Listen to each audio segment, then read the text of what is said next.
de participar da primeira conferência Teens que aconteceu nesse lugar. Eu não sei se o ano que vem vai caber aqui nesse auditório, pastor Sidney, porque o que Deus está fazendo nessa nova geração é lindo.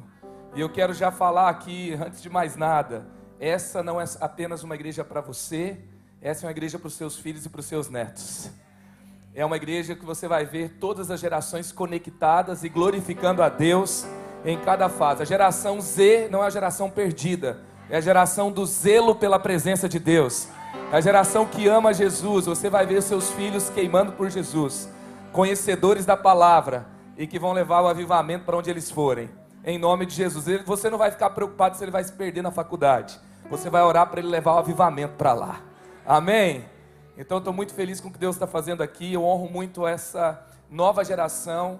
Como minha esposa falou aqui, nós amamos conhecer lugares. É difícil não amar Londres e viver tudo que a gente pode viver aqui como um turista ou como alguém que vem conhecer.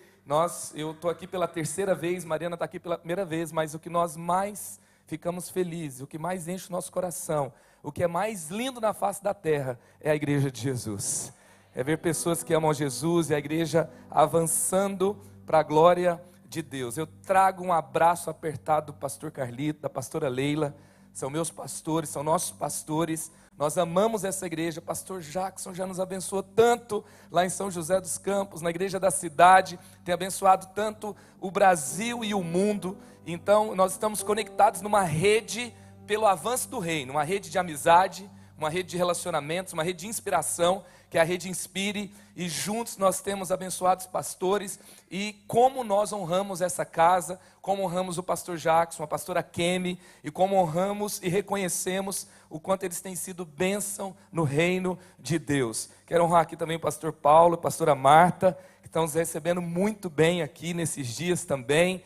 Honrar também os pastores Sidney, pastora Juliana, pastor Paul, pastora Lud, toda a equipe dos líderes de jovens, de adolescentes. Você pode dar um aplauso aos seus líderes, aos seus pastores que te amam, que oram por você e que têm dado de si e do seu para que esse reino de Deus avance, para que a glória de Deus esteja sobre esse lugar, sobre a sua vida também.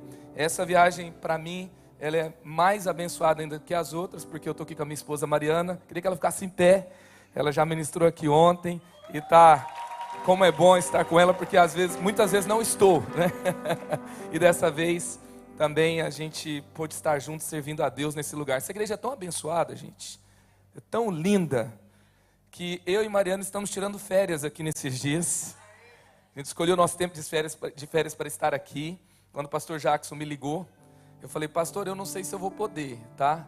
Mas eu vou dar um jeito de tirar férias, que daí eu já vou e já emendo, já fico um pouco mais, e deu certo. O Vitinho está de lua de mel aqui, gente. Ele casou há 11 dias, tá vendo? Olha que coisa linda. Você serve numa igreja que as pessoas querem tirar férias e lua de mel aqui, entendeu?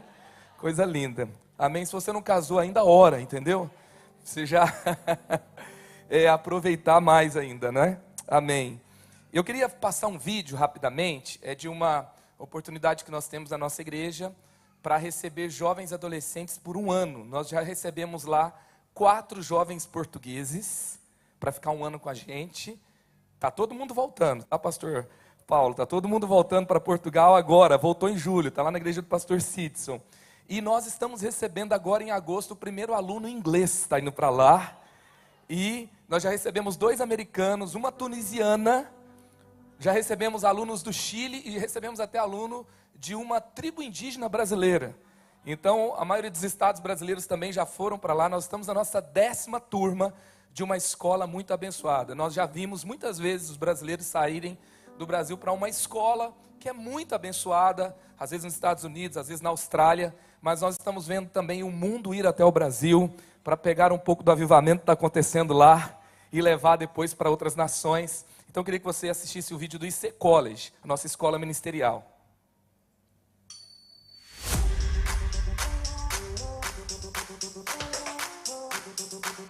IC IC College é a escola ministerial preparatória para a vida. Não é uma faculdade cristã, não é um instituto teológico, não é uma escola bíblica, é uma escola ministerial de preparação para a vida. Através do IC College, eles vão receber um ensino apostólico, profético e pastoral empoderador para as suas vidas.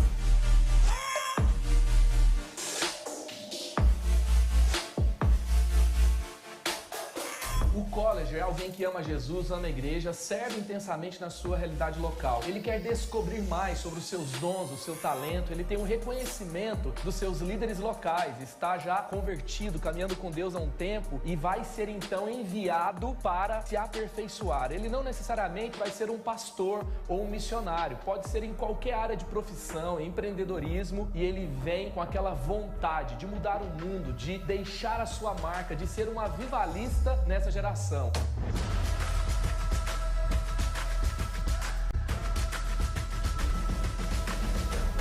No IC College, você vive uma experiência imersiva no período de 1 ano letivo. Aqui você vai ter aulas muito profundas e também ambientes práticos para você desenvolver tudo aquilo que tem aprendido e recebido. São estágios ministeriais na igreja da cidade, imersão na rede de igrejas da cidade, com outros contextos e culturas, além de evangelismos, ações nas conferências aqui da igreja. Ao final de tudo isso, fechar com chave de ouro, você junto de seus colegas vai participar de uma viagem missionária, onde você vai poder entregar mais ainda do amor de Deus e viver tudo isso numa realidade completamente diferente.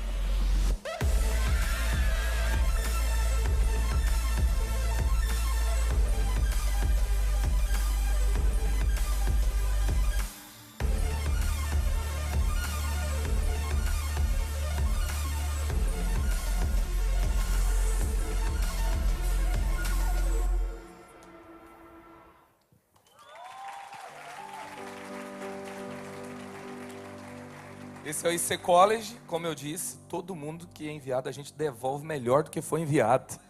Então, quem sabe seu filho pode passar uma experiência de 1 ano lá e voltar incendiado, ainda mais incendiado e preparado para servir no ministério e na sociedade. Trouxe 2 livros, nós conseguimos trazer alguns, tá? O Creatives, que é sobre ativar a criatividade na sua vida, nós vamos falar sobre isso amanhã na conferência Create, que foi anunciada aqui, que você pode ter ideias que podem mudar destinos. Gente, boas ideias mudam casamentos, boas ideias mudam negócios, boas ideias mudam ministérios, boas ideias socorrem necessitados, boas ideias são presentes dos céus para criarmos um novo com Deus aonde nós estamos. Esse livro fala sobre isso. Você vai ver criatividade nos avivamentos históricos, você vai ver criatividade no mundo da tecnologia, você vai ver criatividade na igreja de Jesus. O povo de Deus é um povo criativo, tá? Então, aqui eu vou falar um pouco sobre isso. E o livro Ministério com Jovens, que é fruto de uma jornada. Esse ano eu já tirei a habilitação no Ministério de Jovens, porque eu estou há mais de 18 anos liderando juventude, tá? E Deus tem feito algo extraordinário. Nós vimos Deus pegar um grupo de cerca de 70 jovens da nossa igreja. Hoje são quase 3.000 reunidos num final de semana em São José dos Campos, para a glória de Deus. E eu quero profetizar que Deus vai fazer ainda maior aqui nesse lugar. E aqui nós compartilhamos princípios, como pregar, como ensinar, como discipular jovens. E espero que seja uma ferramenta para abençoar aqueles que foram chamados para essa nobre missão. Amém? Você está com expectativa de receber a palavra de Deus? Amém. Quero ler com você. Queria te convidar a abrir a sua Bíblia. 2 Coríntios, capítulo 4, verso 18. 2 Coríntios, capítulo 4, verso 18. Diz assim a palavra de Deus: assim fixamos os nossos olhos, não naquilo que se vê, mas no que não se vê.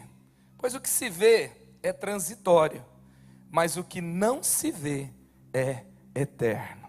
O que você não está vendo é eterno. Vamos orar? Pai, obrigado. Obrigado por essa linda manhã. Obrigado, Pai, por essa casa abençoada na Inglaterra, na Europa e para o mundo. Obrigado pela Tua palavra eterna e poderosa para nos salvar, para nos transformar, para nos dirigir, para nos guiar, para nos curar. Nessa manhã, Pai, nós nos rendemos a ela. Pedimos que o Senhor cumpra todo o Teu propósito. para cada um que está aqui. E Deus, e que o seu nome seja glorificado, Pai, apesar de mim. Vem e fale conosco, que é o nosso desejo. Nós oramos em nome de Jesus, amém.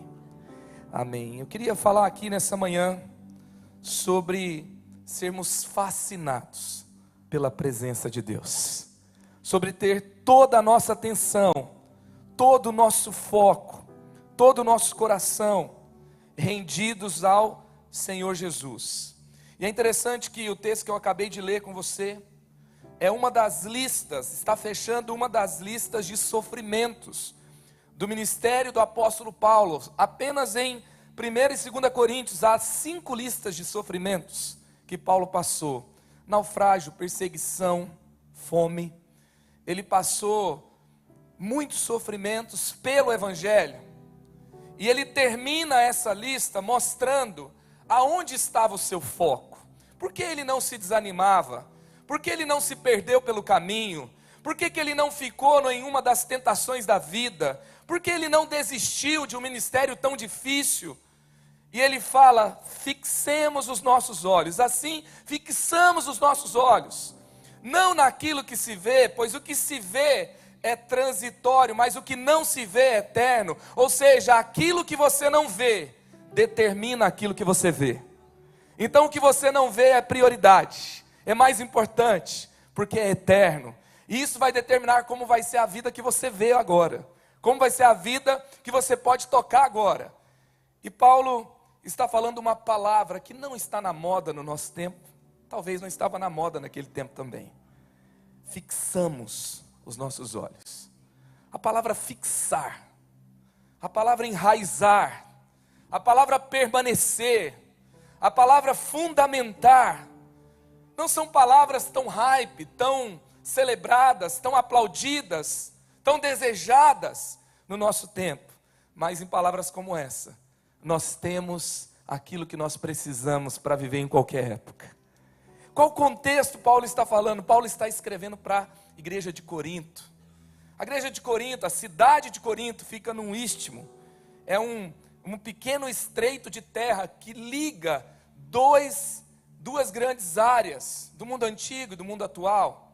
Era um estreito de cerca de 6 quilômetros de extensão, onde havia porto para 2 mares diferentes, ligava a região do Peloponeso à Grécia Antiga. E alguns anos antes dos tempos de Jesus, foi dominado pelo Império Romano, não era mais um território grego. E ali então, comerciantes de todo mundo paravam naquela rica cidade portuária. Uma cidade onde tudo podia, uma cidade onde os viajantes paravam, não tinha câmera fotográfica, não tinha redes sociais. Se diz que se faz em Las Vegas, fica em Vegas. Imagina uma viagem onde você passa às vezes todo o inverno, cerca de 3 a 6 meses, e ali eles corrigem, reformam os barcos, e todos aqueles viajantes ficam naquela cidade, comerciantes trazendo especiarias e produtos de todas as partes do mundo, filósofos, artistas, compartilhando as suas linhas de conhecimento, onde tinha o grande templo de uma deusa, do prazer. E ali havia cerca de 1000 prostitutas cultuais, e elas desciam e vendiam os seus corpos no entardecer. Uma cidade onde todos se perdiam. A cidade de Corinto era como se fosse uma cidade com um carnaval de 12 meses. Um carnaval que nunca terminava, cheia de distrações. E não é por acaso que a igreja de Corinto deu mais trabalho para Paulo do que todas as outras juntas. Que era tentação, era sedução, era, distrações por todos os lados para um grupo de recém-convertidos à fé cristã.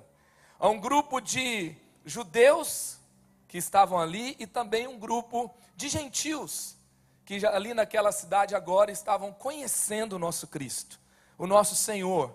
E Paulo não desiste desses irmãos. E graças a eles, a gente sabe como é que resolve BO na igreja. Porque Paulo teve que resolver vários. Aqui eu não sei se tem BO, lá no Brasil tem. E ali então você vê como aquela igreja. Você acredita que nessa carta, a segunda carta de Paulo aos Coríntios, Paulo está tratando uma questão. Os irmãos que Paulo havia ganhado para Jesus, discipulado na fé, ensinado os primeiros passos na fé, eles haviam cancelado seu próprio líder. E havia rapidamente se distraído e seduzidos com outras linhas de fé. E aí então Paulo agora está trazendo a realidade. Ele vai dizer, por exemplo, a esses irmãos sobre que a própria carta de recomendação deles são eles mesmos, que ele ganhou eles para Jesus. O selo do ministério de Paulo era aquela igreja plantada naquele lugar.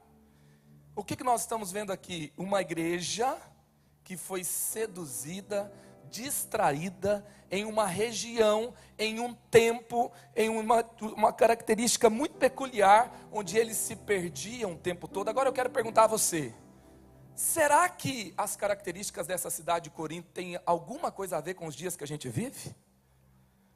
Será que nós temos um tempo onde nós temos muitas distrações e muitas vezes nos perdemos em pressões, em circunstâncias difíceis ou distrações que nos seduzem o tempo todo?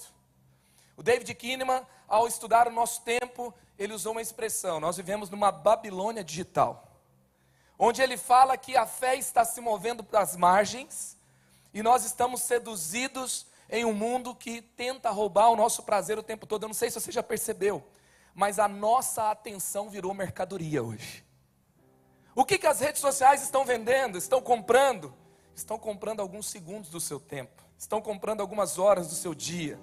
Isso leva ao quê? O que o streaming vende? Eles compram a sua atenção. Você paga mensalmente para dar sua atenção para o streaming. É ou não é verdade?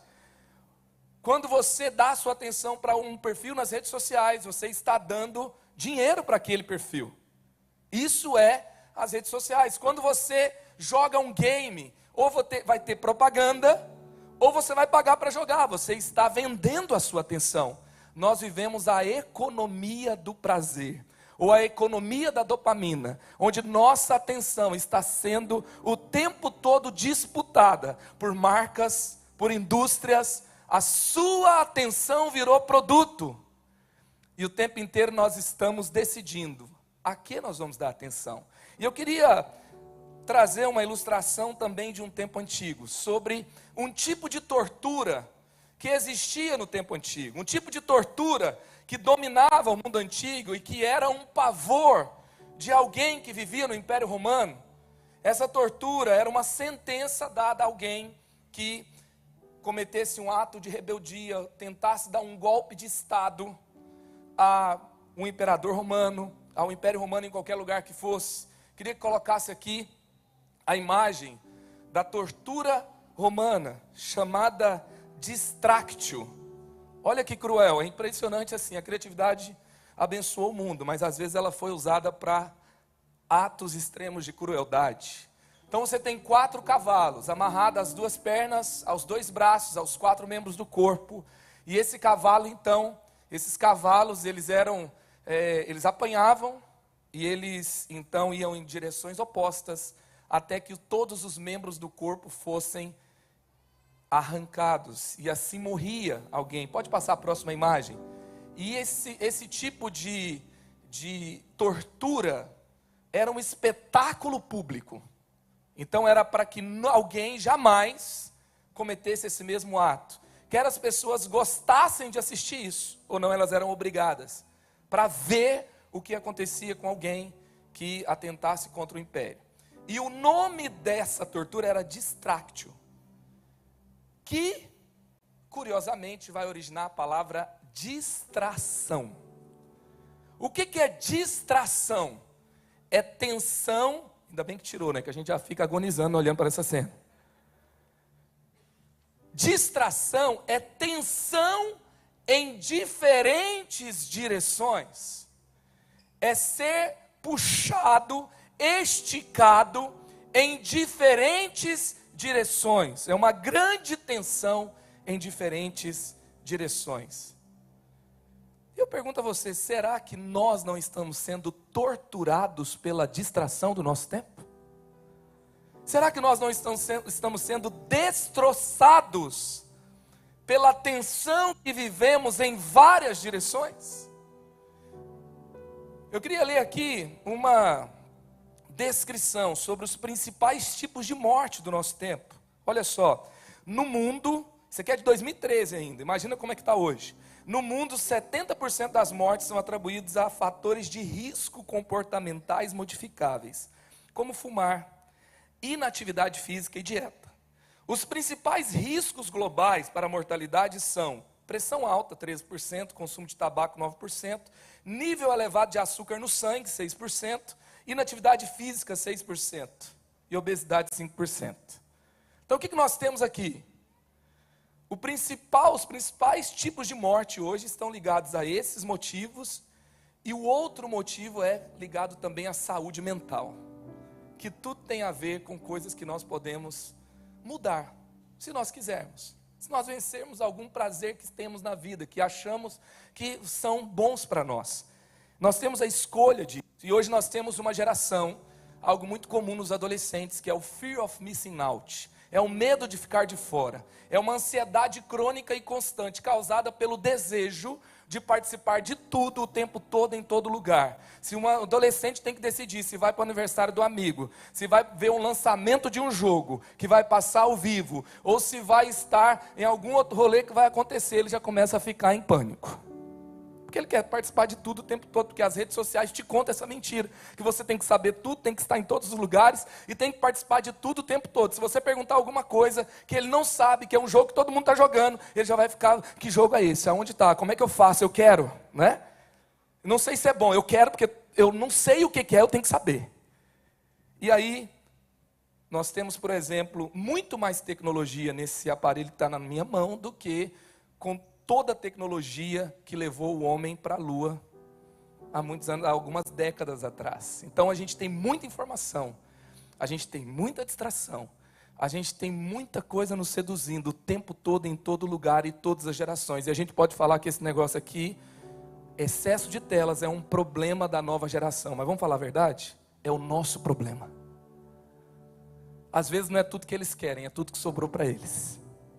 Porque nós não estamos inteiros em nenhum momento. O tempo todo nós estamos em algum lugar com atenção em várias direções. Quando é para ter uma atenção na família, nós não estamos com atenção na família. Quando é para ter atenção no reino, ou na palavra, ou no tempo devocional, ou para resolver um conflito importante, nós não estamos lá. Nós estamos em vários lugares ao mesmo tempo. E às vezes quando estamos no trabalho também não estamos lá. E aí nós temos um grande problema do nosso tempo. E eu queria falar para vocês sobre a palavra, antes disso, né? Falando um pouquinho sobre disso, ansiedade, o Rick Vilodas falando sobre a velocidade que nós vivemos, que também é um problema para nós. Eu não sei se você se identifica com isso. Eu estou falando aqui de problemas que eu também vivo, que eu também tenho dificuldade. Às vezes para orar eu tenho que focar a minha atenção muitas vezes. Alguém mais? Alguém mais aqui já parou para orar e enquanto você orava, você saiu de lá num tempo que era para você orar e se sentir aliviado, você saiu de lá culpado porque você não conseguia focar sua atenção numa oração? Eu também passo por isso. Esse é um problema do nosso tempo. Nós vivemos a era do déficit de atenção. Tem problemas que alguns têm, que são mais aguçados hoje, como o TDAH que eu tenho. E também não é assim um luxo de um TDAH ter dificuldade para ter atenção. É um problema do nosso tempo. É também um sintoma de uma era de excesso de telas, de distrações. E aí o Rick Vilodas fala: a velocidade em que vivemos é uma violência contra a nossa alma. As distrações internas e externas minimizam a capacidade de vermos a atividade de Deus ao nosso redor e dentro de nós. Ele está dizendo que a distração nos impede de ver aonde Deus está agindo. Em nome de Jesus, você não será paralisado, você não será destroçado, você não será destruído, você não será roubado, você não será paralisado pela distração do nosso tempo. Hoje eu creio que Deus está derramando aqui um tipo de salvação, um tipo de libertação, um tipo de alerta, um tipo de revelação que nos liberta de um mal do nosso tempo. Assim como Paulo escreve essa carta, fixemos os nossos olhos naquilo que não se vê. Olhemos para uma única direção, O Senhor está nos falando a mesma coisa nessa manhã. O Senhor está falando a mesma coisa para os adolescentes que estão aqui, para os pais que estão aqui, para os avós que estão aqui, para os profissionais, para os líderes de ministério. Fixamos os nossos olhos naquilo que não se vê. Gente, nós podemos ficar tão distraídos assim como José e Maria perderam Jesus no templo. Nós podemos estar no templo e perder Jesus no lugar onde Ele está. Não vamos perder Jesus no templo. Vamos focar naquilo que importa. E qual que é o significado da palavra atenção? A atenção é esticar-se, é tensão em uma única direção. O problema não é ser esticado, o problema não é ter tensão, o problema é tensão que nos destroça. Quando nós temos tensão numa única direção, nós estamos em vários lugares, nós fazemos várias coisas, nós temos desafios em todos os lugares da vida, nós temos tentação em todos os lugares da vida, e nós podemos ter prazeres em muitos lugares da vida, sim ou não, gente? Saborear uma picanha é uma delícia, e não é pecado, aleluia. Quem gosta de gelato aqui? Alguém gosta de gelato, gente? Eu tenho um problema com gelato. Eu não posso, gente, eu sou uma pessoa que não tem condições de ter um sorvete na geladeira. Porque não importa aonde eu esteja, eu só penso que horas que eu vou chegar.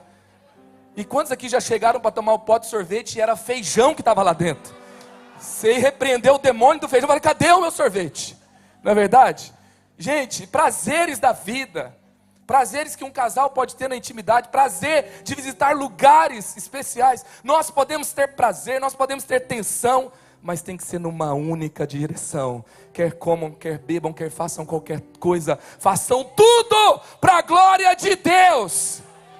Para a glória de Deus. Tudo que eu fizer, tudo que aonde eu me desgastar, se eu perco o sono, se eu trabalho, se eu me divirto, aonde eu estiver, tudo para a glória de Deus. É por isso que o nosso Cristo nos ensinou o resumo do que Ele espera de nós. Existiam muitas leis, eles transformaram as leis de Deus em distrações para projetos de poder, para projetos políticos. Existiam pelo menos 4 direções, linhas políticas ideológicas nos tempos de Jesus. Podemos lembrar, por exemplo, os fariseus e os saduceus, os zelotes. Só isso você tem 3. E aí então, eles transformaram as leis de Deus em algo para justificar os seus desejos, os seus projetos de poder, os seus desejos de superar Roma e se defender. E aí quando perguntaram para Jesus, os mestres da lei, o maior mandamento. E Jesus ele fala, olha só, Mateus 22, 37, 39, respondeu Jesus, ame o Senhor seu Deus, olha aqui, única direção, de todo o seu coração, de toda a sua alma, ou seja, use todo o seu coração, use toda a sua alma, e de todo o seu entendimento, use todo o seu entendimento, para amar a Deus.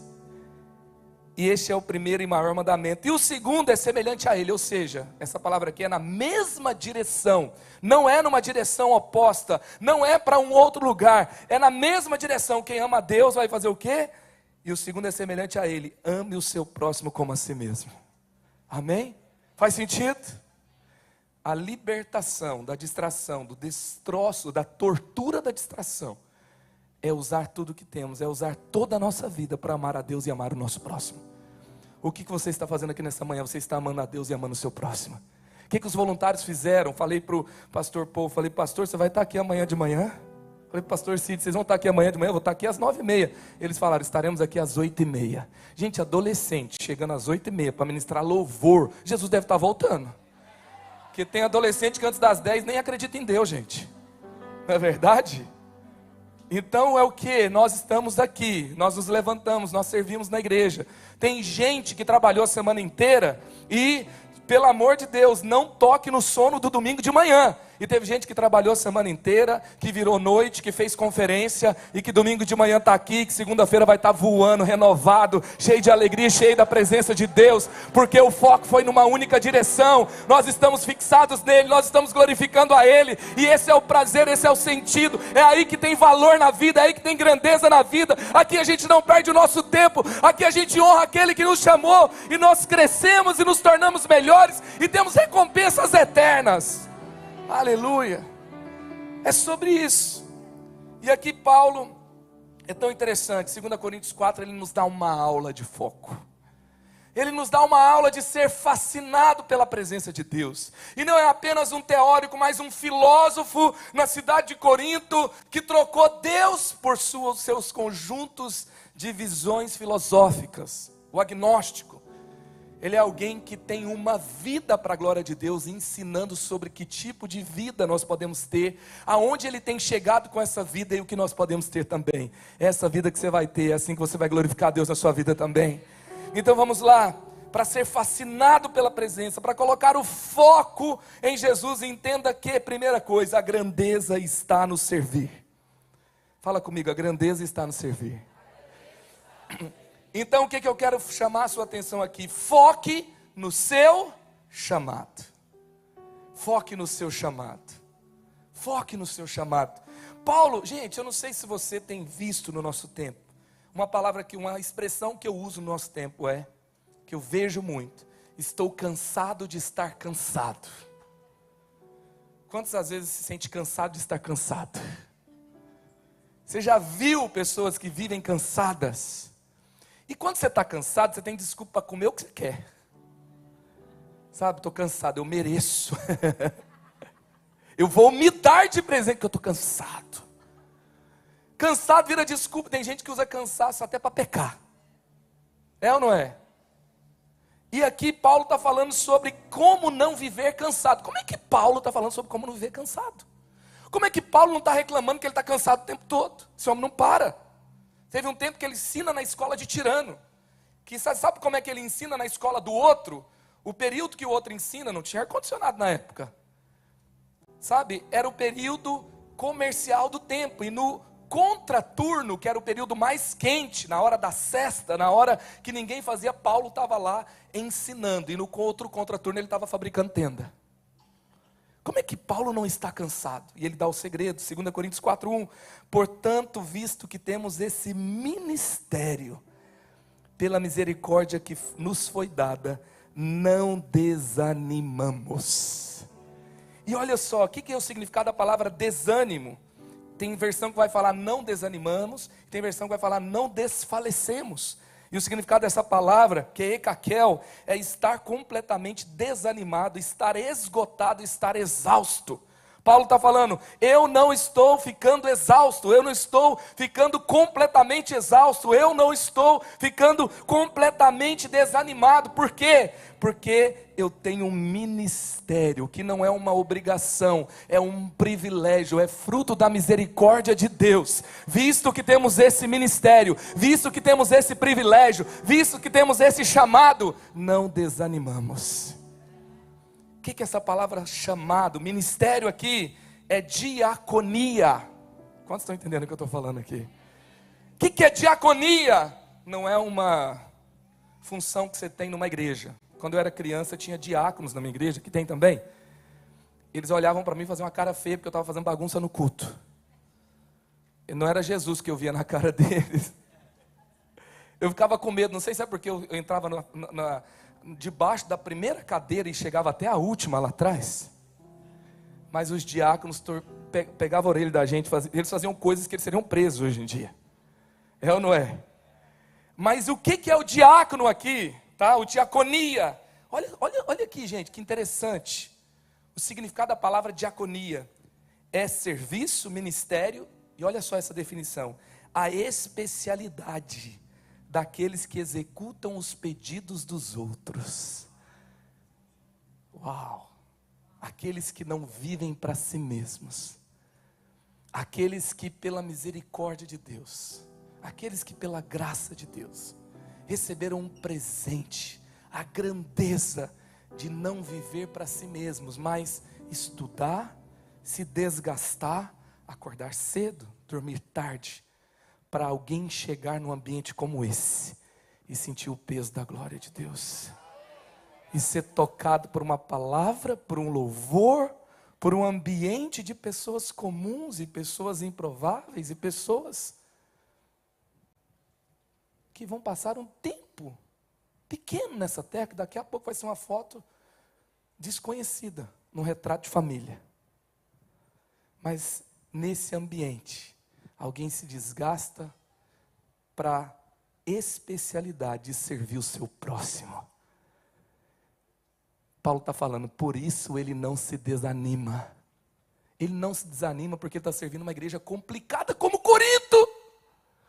A igreja de Corinto está dando trabalho, mas ao mesmo tempo servir aquela igreja, amar aqueles irmãos, cuidar dos problemas que ele tem, entender que eles vieram de uma cultura muito complicada e por isso que eles estavam tendo dificuldades e que valia a pena escrever mais uma carta, dar mais um sermão, chamar a atenção mais uma vez, pontuar o que tinha que ser pontuado e ensiná-los a lidar com os dons espirituais. Isso era algo que renovava o coração de Paulo, e ele acordava de manhã, não cansado, não desanimado, não querendo desistir de tudo, porque ele estava amando a Deus, amando o seu próximo. Ei, deixa eu te dizer uma coisa, desgaste, cansaço, exaustão, burnout, não chegam, porque você está fazendo muita coisa, mas pelo foco que você faz, aonde você faz. Se o nosso foco é a presença nos renova. Se o nosso foco é o ministério, no ministério nós temos renovo. Os feridos da igreja não ficaram cansados de tanto fazer, mas eles foram feridos pelo foco errado aonde serviam. O foco muitas vezes de um servir pode ser eu mesmo, eu quero ser reconhecido, eu quero que vejam o que eu estou fazendo, eu quero ser promovido dentro da carreira ministerial. Então eles têm que me ver, eles têm que me reconhecer, eles têm que me dar uma posição, eles têm que fazer um agradecimento especial. Eu tenho que sair pelo menos de uma foto de cobertura de culto, porque olha quanto eu fiz. Eu fiz tanto, não apareci nem na foto do Instagram. Vou sair dessa igreja. O nosso foco não é Instagram não, gente. Tá, o Orkut já faleceu. Você nem lembra dele mais. Não é? Daqui a pouco o Instagram não é mais nada. É daqui a pouquinho. Ouça o que eu estou falando. É ou não é? Eu comecei o Ministério de Jovens, não tinha Instagram, não tinha Orkut, não tinha Facebook, não tinha YouTube, não tinha nada. Já apareceram uns e já sumiram. ICQ já sumiu também. Tinha sala de bate-papo da UOL. O pessoal, os adolescentes acharam que eu falei um palavrão aqui. Mas teve gente que conheceu a esposa numa sala de bate-papo da UOL. VC quer TC comigo? É ou não é? É, você sabe do que eu estou falando. Na internet de escada. Parecia que era a última tecnologia do momento e o pastor pregava no culto para você ter cuidado. Não é? Cuidado com essas coisas. Você vai se perder. Você era um adolescente. Não, eu sei o que eu estou fazendo. Conhecer alguém lá do outro lado do mundo. Tem um amigo meu que treinava a falar inglês, né? Com outra pessoa do outro lado do mundo, conhecendo gente nova, pelo Skype e tal. Tudo passa. Mas quando nós servimos alguém com foco correto, isso não passa.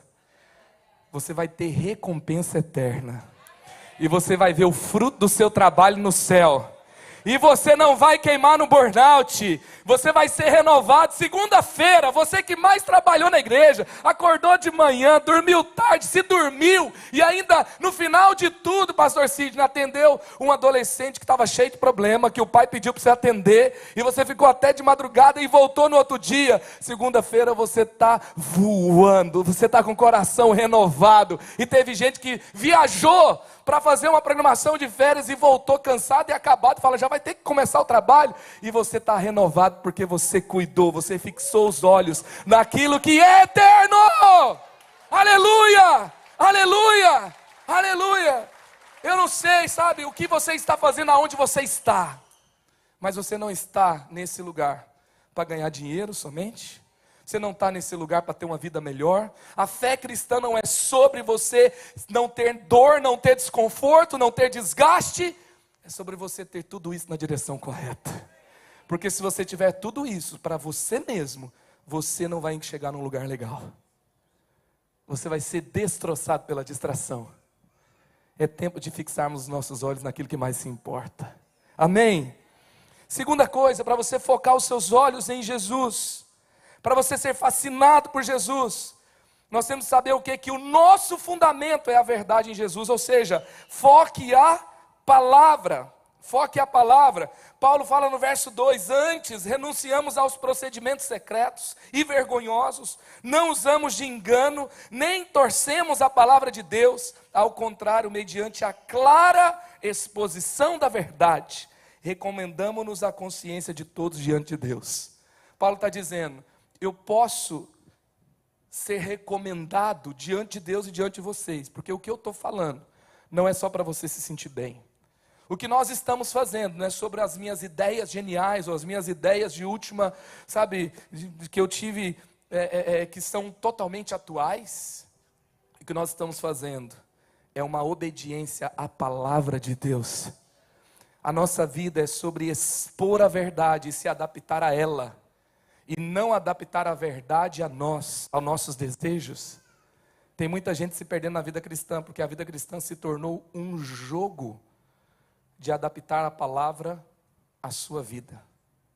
E a nossa vida não é assim, nós não usamos de engano, nós não torcemos a palavra. Gente, se tiver que torcer alguma coisa, é a gente mesmo. É a gente que tem que torcer, tem que ser apertado, tem que ser afunilado para ser encaixado na palavra de Deus. A palavra de Deus não se encaixa a nós, ela continua sendo eterna, ela continua sendo poderosa. Se ela se encaixa a mim, eu sou Deus. Agora, se eu se encaixo a ela, a palavra de Deus é Senhor, é aquela que domina sobre mim. A palavra de Deus tem senhoria, a palavra de Deus tem liderança, a palavra de Deus manda em mim. Deixa a palavra de Deus dirigir sua vida. Perdoar pode doer, perdoar pode ser difícil, abandonar algum lucro que não é legítimo pode ser complexo, ter que mudar porque você agora foi confrontado pela palavra pode ser dolorido, mas nós não torcemos a palavra, nós mudamos a luz da palavra. Nós mudamos os nossos relacionamentos, mudamos namoro, mudamos como administramos o nosso tempo, mudamos como vivemos no trabalho, mudamos como vivemos na família, mudamos como vemos a nós mesmos. Muita gente fala, mas eu não recebi elogio, eu não recebi abraço, mas a palavra fala sobre a honra da sua própria família, a honra aos seus irmãos, e sobre o viver de uma forma fraternal, sobre as mutualidades, sobre uns aos outros, é mandamento cristão. Então eu vou me esforçar, eu vou mudar todos os dias, porque a palavra me ordena a mudar. Seja transformado pela palavra de Deus nessa manhã. Vale a pena mudar pela palavra. Tem muita gente que muda por causa do emprego, tem gente que mudou por causa de uma namorada, mudou até o jeito de vestir, vestia bem mal, não combinava um tênis com a calça, com a camisa, ainda saía tudo amarrotado, e fedido ainda. Conhece alguém assim? Não levante a mão. Teve esposa que fez um investimento na planta. Pensa num negócio bagunçado quando conheceu. Uma terra sem nada, cheia de buraco e problema. Ela acreditou, né? Algumas receberam o investimento de volta. Glória a Deus! Aleluia! Como vocês estão entendendo o que eu estou falando? Vale a pena mudar pela palavra de Deus. Amém? Mude pela palavra de Deus. Não usamos de engano, não distorcemos a palavra. Terceiro, focar a nossa vida em Jesus. Nós temos que entender o quê? Que a revelação de Cristo nos transforma. Então foque em quem Deus é. Foque no seu chamado. Foque na palavra. Foque em quem Deus é. E se a gente for pegar aqui, é tudo focar na mesma direção. 2 Coríntios 4:6, pois Deus que disse das trevas, olha que lindo, gente. Das trevas resplandeça a luz. Quem que saiu das trevas para a luz aqui? Quem que saiu de um lugar que até Deus duvida, sabe? Quem saiu de um lugar de problema, de destruição, talvez não foi a balada mais complicada ou as drogas mais pesadas, mas você sabe o tamanho do vazio, você sabe o tamanho da complicação, você sabe o tamanho do problema. E aí, pois Deus que disse, das trevas resplandeça a luz, Ele mesmo brilhou em nossos corações, para a iluminação do conhecimento da glória de Deus na face de Cristo, aleluia. Aqueles que estavam nas trevas hoje brilham a face de Cristo. Aqueles que estavam nas trevas, agora do seu interior, teve a revelação de Deus, o conhecimento de Cristo, o prazer da presença, e agora em você, as pessoas podem dizer, tem um brilho diferente. Uma vez eu estava no avião indo para Angola fazer missões, e aí quando eu estava, tem algum angolano aqui? Aleluia, eu amo vocês. E quando eu estava naquele avião, um irmão falou, varão, quem é você? Falei, Marcos, você é crente? Você é varão, não é? Falei, sou. Eu vi um brilho diferente. Eu amo os angolanos, eles são tão expressivos, não é? Tem gente que está vendo o brilho da face de Cristo em você. Tem gente querendo conhecer Jesus e você não disse nada, porque a presença de Deus é percebida onde você está. Eles podem dar nome de energia, sabe? Quem não é varão dá nome de energia, tem alguma coisa diferente. Você é atraído. Gente, imagina de alguém que tinha trevas, de alguém que estava longe de Deus, agora você brilha a luz de Cristo. E aqui Paulo está dizendo sobre focar nessa revelação de Deus. Gente, a revelação de Deus é prazerosa. Quem está vivendo seduzido pelo pecado, não consegue largar as práticas antigas do inferno, está com saudade das cebolas do Egito e não sabe para onde está indo, é porque você não conheceu o prazer da presença de Deus, você não conheceu o que é ser fascinado por Jesus, você não sabe o que é sentir a presença de Deus. Ontem estava cheio de adolescentes aqui, chorando, derramando lágrimas na presença de Deus. Nunca perca a presença de Deus, conheça quem Jesus é e também experimente quem Ele é. Prove e veja que o Senhor é bom. Prove e veja, experimente ao Senhor. Sabe, o prazer tem sido uma grande distração. Ana Lembe, que escreveu o livro Nação Dopamina, ela fala, na era da dopamina, o prazer é imediato e constante, mas a felicidade duradoura e o significado profundo muitas vezes nos escapam. Essa psiquiatra que escreveu esse livro, ela está no Vale do Silício, atendendo as pessoas mais ricas desse mundo, que estão nos lugares de profissão mais desejados pelos profissionais do nosso mundo. E ela está ajudando essas pessoas a saírem da miséria dos seus vícios. E ela está falando que as pessoas estão perdendo, ela não é crente. Elas estão perdendo a felicidade duradoura e o significado profundo por causa do prazer imediato e constante. Nós precisamos ter uma vida na presença de Deus.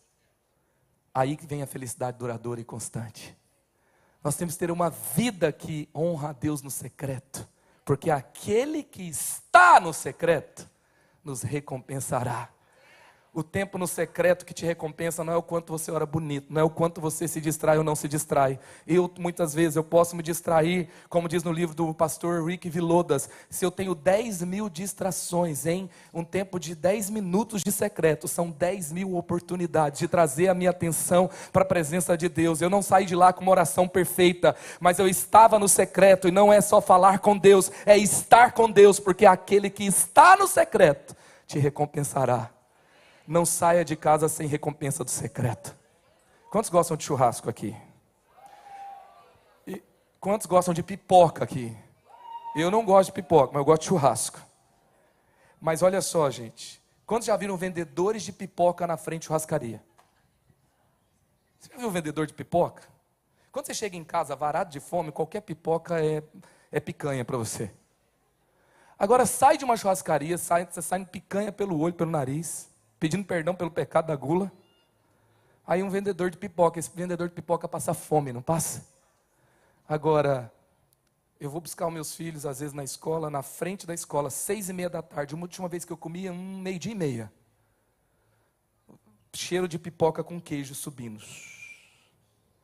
E na frente de cada pipoca tem uma máscara de super-herói, meu filho vai ver isso. E a pipoca custa R$20. É um assalto. E o cara vende pra caramba. Bota ele na frente de uma churrascaria. Não faz nada. Sabe qual que é o problema? Que a gente sai comendo tudo que é pipoca que vem pela frente. Tudo que é cheirinho bom que sai no seu nariz. E você, não consigo me segurar. É que a gente está saindo de casa sem ser alimentado pela presença. Sem ter o prazer da presença. O problema não é o pecado que é tão sedutor, é que você não está na mesa se alimentando daquele que te satisfaz plenamente, aquele que te protege. Somente os satisfeitos são seletivos, somente os satisfeitos vão dizer não para um adultério, vão dizer não para uma proposta de ganho desonesto, vão dizer não para uma distração nociva. Você encontrou o seu tesouro, você encontrou o seu alimento, você encontrou o que te satisfaz. Você é do seu amado, o seu amado é seu, Ele é a nossa herança para sempre, Ele nos satisfaz. Nós estamos doentes de amor por Ele, nós estamos fascinados por Ele. Aleluia, aleluia, aleluia, aleluia. O Luengo, ele fala sobre onde nós somos forjados. Não são nos banquetes das especiarias desse mundo. Olha o que ele fala. Os profetas, tem profeta aqui. Os profetas são forjados nos desertos dos jejuns e não nas iguarias dos banquetes. Os atrasos divinos, as disciplinas do deserto estão te preparando para cumprir o seu destino. Ei! Você não está sendo atrasado, você está sendo preparado para o seu destino. Fuga do lugar secreto é fuga da preparação para o seu destino. Ei, ou você vai queimar no secreto, ou você vai queimar no burnout. Paulo está dizendo, eu não queimei no burnout, porque eu queimei no secreto. Eu não estou apagado em uma vida cheia de atividade sem brilho no olho, porque o brilho de Cristo, a face de Cristo brilhou em mim. No meio das minhas trevas, a luz de Cristo raiou. Eu estou dormindo pouco, estou comendo mal, estou sendo preso, estou sendo açoitado, mas aonde eu estou, se tem um carcereiro perto de mim, ele vai ver o brilho da face de Cristo. Eu vou mandar uma carta para vocês, e eu vou mandar uma saudação aos da casa de César, porque enquanto eu estava preso, enquanto eu estava sendo perseguido, eles me conheceram, e eles não me contagiaram com as ideias do império, mas eles foram contagiados pelo brilho da presença. Enquanto eu estava de jejum, enquanto eu estava sendo perseguido, eu estava sendo preparado para pregar o evangelho em um novo lugar, para cumprir o meu propósito. E eu não estou nem aí quando me falam, não vá para Jerusalém, porque em Jerusalém você vai morrer, porque lá você não volta mais. Eu não estou nem aí quando me cercam, porque contudo não considero a minha vida preciosa para mim mesmo, contanto que eu cumpra o ministério ao qual eu fui chamado. É melhor morrer na vontade de Deus do que viver fora dela. Eu vivo para o prazer da presença, para a glória de Deus. É sobre isso que é a minha vida. Aleluia, aleluia, aleluia. Os pastores de jovens aqui, se os pastores de jovens desse tempo forem treinados para adestrar comportamento de uma nova geração, adestrar o que faz e o que não faz, o que pode e o que não pode, namoro na internet é assim, não pode assim, pode assim, vão falhar miseravelmente. Ensine o prazer da presença, ensine como encontrar a Deus na vida, ensine como ter o brilho da face de Cristo em seus corações. Eu me lembro que uma vez eu estava num evangelismo de carnaval, enquanto o povo estava lá no meio do carnaval, andando assim, ó,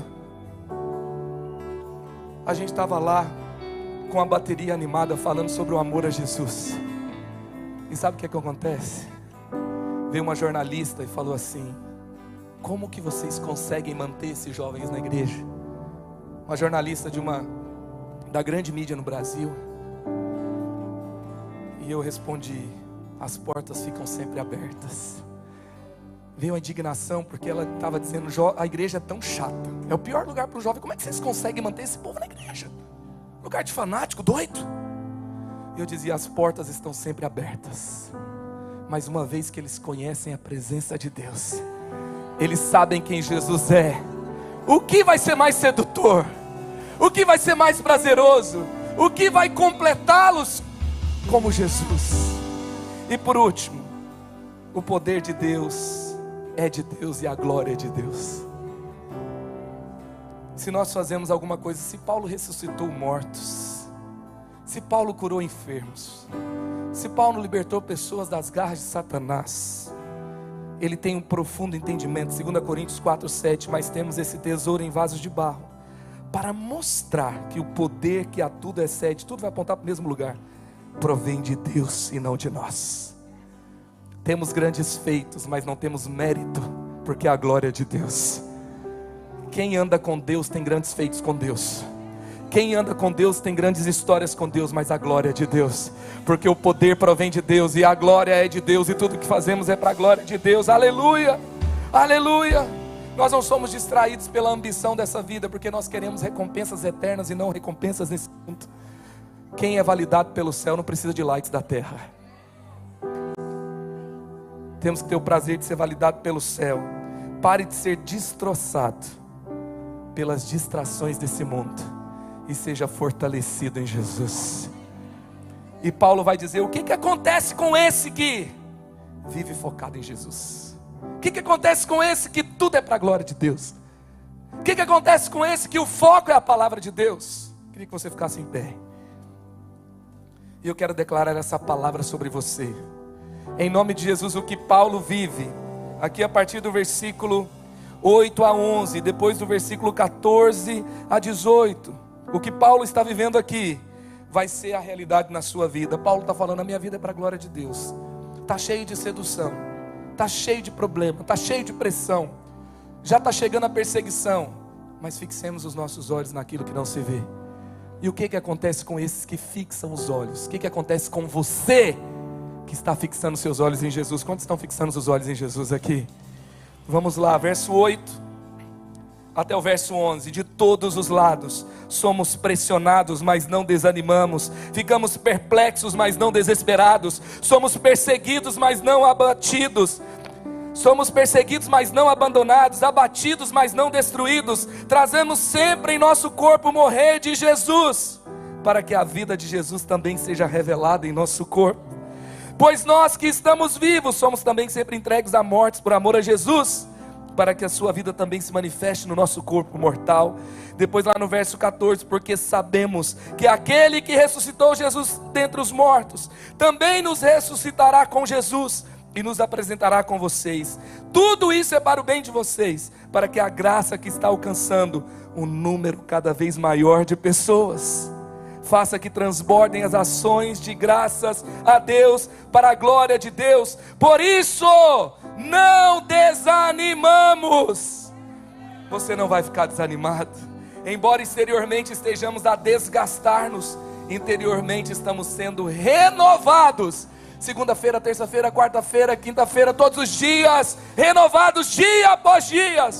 Pois os nossos sofrimentos leves e momentâneos estão produzindo para nós uma glória eterna que pesa mais do que todos eles. Assim fixamos os nossos olhos não naquilo que se vê, mas no que não se vê. O que se vê é transitório, mas o que não se vê é eterno. O que não se vê é eterno. Assim será na sua vida, assim será na sua história, assim será na sua carreira, assim será na sua família, assim será no seu chamado, assim será onde você for. Você não será abatido, destruído. Você não vai queimar no burnout, você vai queimar na presença. Você está servindo para uma glória eterna. Você está focado em Jesus.